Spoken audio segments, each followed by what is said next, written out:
Welcome to imperfect finance. இன்னைக்கு சந்தை எப்படி இருந்துச்சு, இனிமேல் எப்படி இருக்க போகுது அப்படிங்கறதெல்லாம் நம்ம பொருளாதார விமர்சகர் நாகப்பன் சார்கிட்ட கேட்டு தெரிஞ்சுக்கலாம். சார் வணக்கம், எப்படி இருக்கீங்க? மாலை வணக்கம் வெங்கடேஷ், நல்லா இருக்கேன். சரிங்க சார், இப்போ ஒரு ஃபெஸ்டிவ் வீக்கெண்ட் வந்திருக்கு சார். வெள்ளிக்கிழமை முடிஞ்சிருக்கு மார்க்கெட். எப்படி இருந்துச்சு சார் இன்னைக்கு சந்தை? இன்னைக்கு மார்க்கெட் சென்செக்ஸை பொறுத்த வரைக்கும் ஒரு 200 பாயிண்ட்டுக்கு மேல இன்னைக்கு டவுன், 230 புள்ளிகள் இறக்கத்துல 81,381 முடிவடைஞ்சிருக்கு. நிப்டியை பொறுத்த வரைக்கும் 34 புள்ளிகள் இறக்கத்துல 24,964 முடிவடைஞ்சிருக்கு. பெரிய மாற்றங்கள் இல்லை. இது ஒரு சின்ன வீக்கெண்ட்ல எப்போதுமே ஒரு ஃப்ரைடே 2 நாள் லீவ் இருக்கும் பொழுது இந்த மாதிரியான ஒரு சின்ன ஏற்ற இறக்கங்கள் இருக்குது சகஜம். பிளாட்டான மார்க்கெட் அப்படின்னு தான் நான் நினைக்கிறேன். சார் பர்டிகுலர் செக்டார்ஸா இன்னைக்கு என்னென்ன செக்டார்ஸ் நல்லா பெர்ஃபார்ம் ஆச்சு சார்? இன்னைக்கு பார்த்தோம்னா ஃபார்மா செக்டார், அது ஹெல்த் கேர், இந்த செக்டார் 1% மேல இன்னைக்கு நல்லா பெர்ஃபார்ம் பண்ணுச்சு. அடுத்தது ஐடி, தகவல் தொழில்நுட்பத்துறை, அது எஃப்எம்சிஜி ஒரு சின்ன ஒரு மார்ஜினலி அப்னு சொல்லலாம். பட் மெயினா இந்த 2 துறைகள், pharma, health care and metal and media, IT, இந்த 4 துறைகளும் இன்னைக்கு ஏற்றத்துல இருந்தது. சரியா பெர்ஃபார்ம் ஆகாத செக்டார்ஸ் நம்ம எதை சொல்லலாம்? பேங்க்ஸ் நேற்று நல்லா பெர்ஃபார்ம் பண்ணியிருந்தது. பிரைவேட் பேங்க்ஸ் அது எவ்வளவு அதிகரிச்சதோ அந்த அளவுக்கு இன்னைக்கு ஒரு கரெக்ஷன் சொல்லலாம். பிரைவேட் பேங்க்ஸ் அந்த இண்டெக்ஸும், ரியாலிட்டி அந்த செக்டார், ஆட்டோமொபைல் துறை, இதெல்லாம் இன்னைக்கு ஒரு சின்ன இறக்கத்துல இருந்தது. பெரிய ஏற்ற இறக்கங்கள்னு சொல்ல முடியாது, சின்ன ஏற்ற இறக்கம். பர்டிகுலரா ஸ்டாக்ஸ் நம்ம பேசலாமா சார்? என்னென்ன மாதிரி ஸ்டாக்ஸ் நல்லா இருந்துச்சு இன்னைக்கு? இது சரியா அவ்வளவு தூரம் பெர்ஃபார்ம் ஆகல அப்படிங்கிறது. இண்டெக்ஸ்ல இருக்கக்கூடிய ஸ்டாக்ஸ்ல பார்த்தோம்னா இன்னைக்கு ட்ரெண்ட், அவர் புதிய தலைவர் டாடா குழுமத்திற்கு, டாடா ட்ரஸ்டுக்கு வந்திருக்காரு. அந்த செய்தி வந்த பிறகு ட்ரெண்டினுடைய பங்குகள் இன்னைக்கு கிட்டத்தட்ட 2% மேல அதிகரிச்சது. அப்புறம் ஹிண்டால்கோ, HCL டெக் மஹிந்திரா இதெல்லாம் ஏறி இருக்கு. ONGC இறக்கத்துலன்னு பார்த்தோம்னா எகைன் டாடா குழுமத்தை சேர்ந்தது. பட் அது காரணம் அதனுடைய முடிவுகள் நேற்று வெளியானது. அந்த முடிவுகளை தொடர்ந்து அதனுடைய தாக்கம் ஒரு 2% இன்னைக்கு இறக்கத்துல TCS இருந்ததை பார்க்க முடிந்தது. காலாண்டு முடிவுகளை தொடர்ந்து. சார் கமாடிட்டிஸ் பக்கம் நம்ம வரலாமா சார்? தங்கம், வெள்ளி என்ன நிலைமையில இருக்கு சார்? பெரும்பாலும் பக்கவாட்டு நகர்தல்ல சைட்வேஸ் மூவ்மெண்ட்ல தான் இருக்கு இன்டர்நேஷனல் மார்க்கெட்ல. அதனுடைய இதுதான் டொமஸ்டிக் மார்க்கெட்லயும் சைட்வேஸ். க்ரூட் அந்த பீக்குங்கிறது முடிஞ்சு தற்காலிகமாக கொஞ்சம் கரெக்ஷன் ஆக துவங்கி இருக்கு. சில்வர் அண்ட் கோல்டு பொறுத்த வரைக்கும் ஒரு சின்ன ஏற்றத்துல இருக்குது. ஸோ பெரிய மாற்றங்கள்னு சொல்ற அளவுக்கு இல்ல, ஒரு 0.5%தான் ஏற்ற இறக்கங்களே இருக்கிறதே நம்ம பார்க்க முடிகிறது. வீக்கெண்ட், ஸோ இன்று அமெரிக்க சந்தை எப்படி இருக்குங்கிறது நம்ம பார்க்கணும். பட் பெரும்பாலும் பெரிய மாற்றங்கள் இதில் எதுவும் ஏற்படுவதற்கு வேலை இல்லை. அந்த ஈரான் ஒரு ஜியோ பொலிட்டிக்கல் நியூஸ் ஏதாவது வந்தாலுடைய இதுல பெரிய மாற்றங்கள் இருக்காது. இன்னும் சொல்ல போனால் இது இப்படியே போற பட்சத்துல அமைதியாக இருந்தால் கொஞ்சம் கரெக்ஷன் இன்னும் கூட கச்சா எண்ணெயுடைய விலை இறங்குவதற்கான வாய்ப்புகள் அதிகம். ஓகே சார், தங்கம் வெள்ளி இப்போ தீபாவளி நெருங்கி அதிகமா சேல்ஸ் இருக்கும் அப்படின்னு சொல்லுவாங்க. ஸோ அந்த நேரத்துல இந்தியன் ஃபேக்டர் எதுவும் இந்த பிரைஸ் ஆல்டர் பண்றதுக்கு வாய்ப்பு இருக்கா சார்? பெரும்பாலும் இந்தியாவை பிசிக்கல் கோல்டு அதிகமா வாங்குறது சர்வதேச அளவுல இந்தியர்களா இருந்தாலும், தனிநபர்கள்னு பார்க்கும் பொழுது, அரசாங்கம்னு பார்க்கும் பொழுது சைனா, வேறு சில நாடுகளும் இப்ப ஹெட்ஜிங்க்கு வாங்குறாங்க. எப்பொழுதெல்லாம் விலை கணிசமா அதிகம் அவங்க வாங்குறதை நிறுத்திடுறாங்க. அவங்க வாங்குறதை நிறுத்தினாலே அந்த விலை ஏறுவதும் நின்று விடுகிறது, சொல்ல போனா இறங்குது. சோ இப்போதைக்கு பாத்தீங்கன்னா இந்த ஃபெஸ்டிவல், அதனால இந்தியர்கள் வாங்குறதுங்கிறத நம்பி ஏற்கனவே இறக்குமதி செய்து வைத்திருப்பாங்க. அதனால பெரிய ஏற்றத்தை நான் இப்ப பார்க்கல. பட் இந்த நாடுகள், குறிப்பாக சைனா வாங்க ஆரம்பித்தால் அதனுடைய விலை அதிகரிப்பதை நான் பார்க்கிறேன். சார் இன்னைக்கு ஐபிஓஸ்ல ஏதாவது பர்டிகுலரா வந்திருக்கா சார் புதுசா? இந்த வாரம் ஹுண்டாயினுடைய ஐபிஓ அது வர இருக்கிறது. நம்ம ஆனா அதுக்கு முன்னால அதை பத்தி நம்ம சென்ற வாரம் பேசியிருக்கோம். பட் ஆனா ஒரு விஷயம் நான் இங்க குறிப்பிட வேண்டும். செபி என்ன பண்ணிருக்காங்கன்னா, இந்த ஐபிஓ ஹேண்டில் பண்ணக்கூடிய சில பேர் இருக்காங்க. இந்த ஐபிஓ இஷ்யூஸை ஹேண்டில் பண்ணக்கூடியவங்க, மர்ச்சன்ட் பேங்கர்ஸ் அந்த மாதிரி இருக்கவங்க. அவங்களுக்கு ஒரு கான்ஃபிளிக்ட் ஆஃப் இன்ட்ரெஸ்ட் இருக்கு.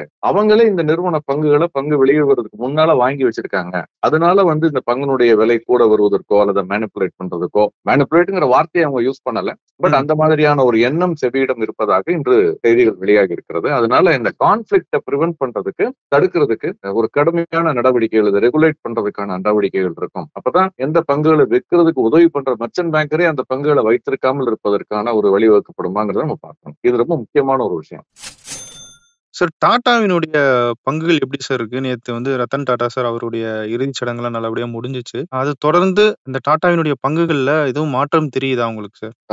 TCS நிறுவனம் மட்டும்தான் இறக்கத்துல இருந்தது. அதனுடைய முடிவுகள், அதை பத்தி நம்ம தனியா விவாதிப்போம். மற்றபடி டாடா நிறுவன பங்குகள் எல்லாமே, பெரும்பான்மையான பங்குகள் இன்னைக்கு டாடா கெமிக்கல்ஸா இருக்கட்டும், டாடா இன்வெஸ்ட்மெண்ட் கார்பரேஷனா இருக்கட்டும், ட்ரெண்டா இருக்கட்டும், இது எல்லாமே 2% இன்னைக்கு விலை அதிகரித்து தான் இருந்தது. வோல்டா சொல்லிட்டு பல நிறுவனங்கள், டைட்டன் எல்லாமே பாசிட்டிவான ஒரு ட்ரெண்ட் இன்னைக்கு இருந்ததை பார்க்க முடிந்தது. காரணம் என்னன்னா, அந்த டாடா சன்ஸ் அதனுடைய மெஜாரிட்டி ஓனர்ஷிப் 66% மேல ஓனர்ஷிப் இருக்கிறது வந்து டாடா ட்ரஸ்ட். அந்த டாடா ட்ரஸ்டோட தலைவராக சேர்மனா நோயல் டாடா அவரை அறிவித்திருக்கிறார்கள். அது வந்து ஒரு பாசிட்டிவான நியூஸா சந்தையால் பார்க்கப்படுகிறது. அதன் காரணமாக பெரும்பான்மையான டாடா குழும நிறுவனங்களுடைய பங்குகள் இன்னைக்கு பாசிட்டிவான இருக்கு. ஓகே. நோயல் டாட்டா வந்து ரத்தன் டாட்டா அவருடைய சகோதரர் அப்படின்ற தகவல் நமக்கு கிடைச்சிருக்கு சார். அந்த 66% ட்ரஸ்ட் வச்சிருக்காங்கன்னு சொல்றீங்களா சார்? அது ஃபுல் ஆமா. அண்ட் ஃபுல் அந்த பிலாந்திரபின்னு சொல்லப்படுற இந்த மனிதநேய செயல்களுக்காக பயன்படுத்துற தொகை அப்படின்ற வந்து டாடா சன்ஸ் சொல்லியிருந்தாங்க சார். ஆமா. சேரிட்டபிள் ஆக்டிவிட்டீஸ்க்கு தான் அதை வந்து பெரும்பான்மையாக பயன்படுத்துகிறார்கள். நிறுவனத்துக்கு உள்ள கூட வந்து நிறுவன ஊழியர்களா இருக்கட்டும், அவங்களை சுத்தி இருக்கக்கூடிய ஸ்டேக் ஹோல்டர்ஸையுமே வந்து ஓரளவு நல்லா பாத்துக்கக்கூடிய ஒரு நிறுவனம் இது. இப்ப அதுல வந்து அடுத்த தலைமைங்கிறது ரொம்ப முக்கியம். ஏன்னா ஜேஆர்டிக்கு அப்புறம் ரத்தன் டாடா எப்படி இருப்பார் என்கிற சந்தேகம் ஆரம்ப கட்டங்கள் இருந்தாலும், ஏன்னா அதற்கு முன்பு அவர் கையாண்ட நிறுவனங்கள் நெல்கோ அதெல்லாம் வந்து தொடர்ந்து நஷ்டத்தில் இயங்கிய நிறுவனங்கள்.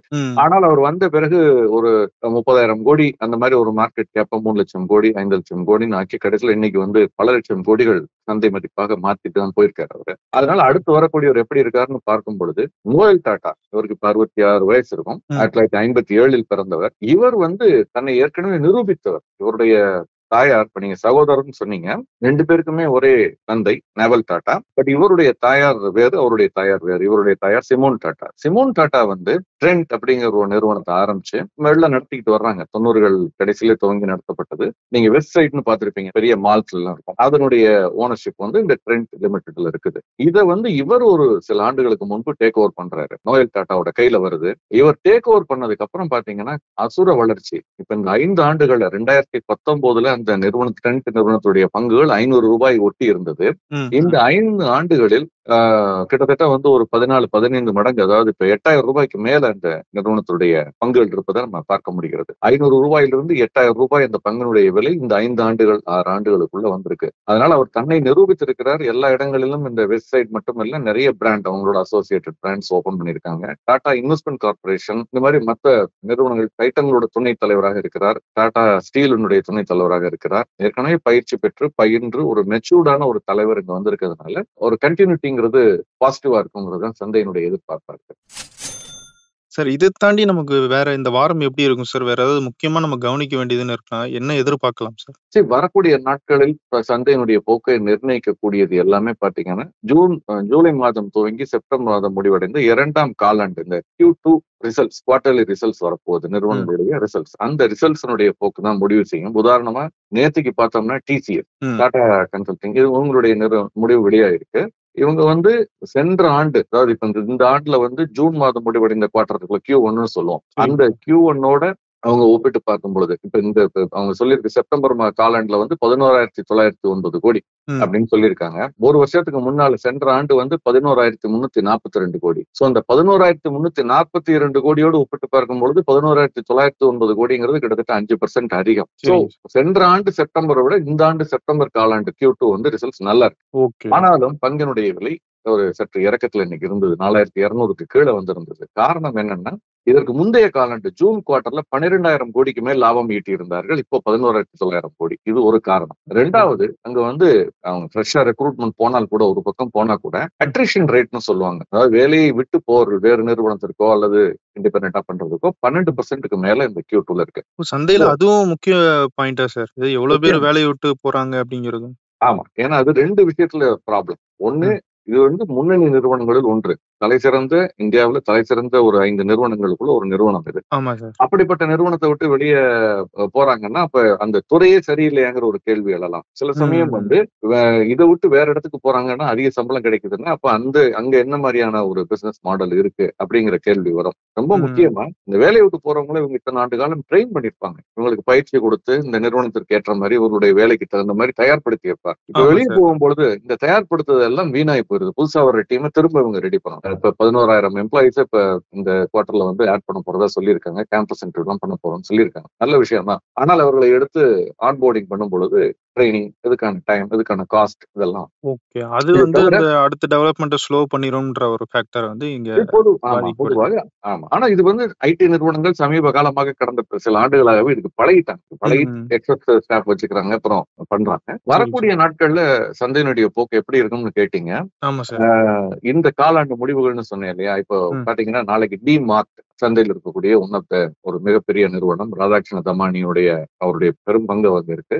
அந்த நிறுவனம் நெட்வொர்க் 18. அடுத்த வாரம் பாத்தீங்கன்னா வந்து ரிலையன்ஸ் அந்த நிறுவனத்தினுடைய முடிவுகள் வெளியாகுது. 14ஆம் தேதி எடுத்துட்டீங்கன்னா HCL டெக்னாலஜி, ரிலையன்ஸ், அதே மாதிரி HDFC AMC, HDFC life insurance, Rallis Tata குழுமத்தை சேர்ந்த ஒரு நிறுவனங்கள், இந்த மாதிரி பல நிறுவனங்களுடைய காலாண்டு முடிவுகள் அடுத்த வாரம் வெளியாகிறது. அந்த காலாண்டு முடிவுகள் எப்படி இருக்குங்கிறத பொறுத்து தனிப்பட்ட பங்குகளுடைய போக்கு இருக்கும். ஒட்டுமொத்த சந்தையை பொறுத்த வரைக்கும் பெரும்பாலும் பக்கவாட்டு நகர்த்தல தான் இருக்கும்னு நினைக்கிறேன். 500 1000 புள்ளிகளுக்குள் ஏற்ற இறக்கத்தோடு தான் இருக்கும்னு நினைக்கிறேன். இன்று மாலை மத்திய ரிசர்வ் வங்கி வாரம் வெளியிடக்கூடிய அந்நிய செலாவணி கையிருப்பு குறித்த புள்ளி விவரமும் டெபாசிட் growth, கிரெடிட் growth குறித்த புள்ளி விவரம் வர இருக்கு. இதுவுமே அடுத்த வார சந்தையினுடைய போக்கை நிர்ணயிக்கும்.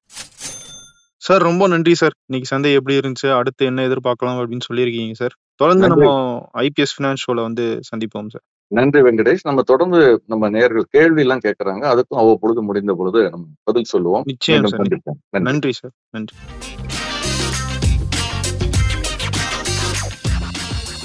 மேலும் நானே விகடன் யூடியூப் சேனல்ல வரப்போற பிசினஸ் மற்றும் பினான்ஸ் சம்பந்தமான வீடியோக்களை உடனே பார்க்க இந்த வீடியோ கீழே உள்ள சப்ஸ்கிரைப் பட்டனை கிளிக் பண்ணுங்க அண்ட் மறக்காம அந்த பெல் ஐக்கனையும் கிளிக் பண்ணிடுங்க.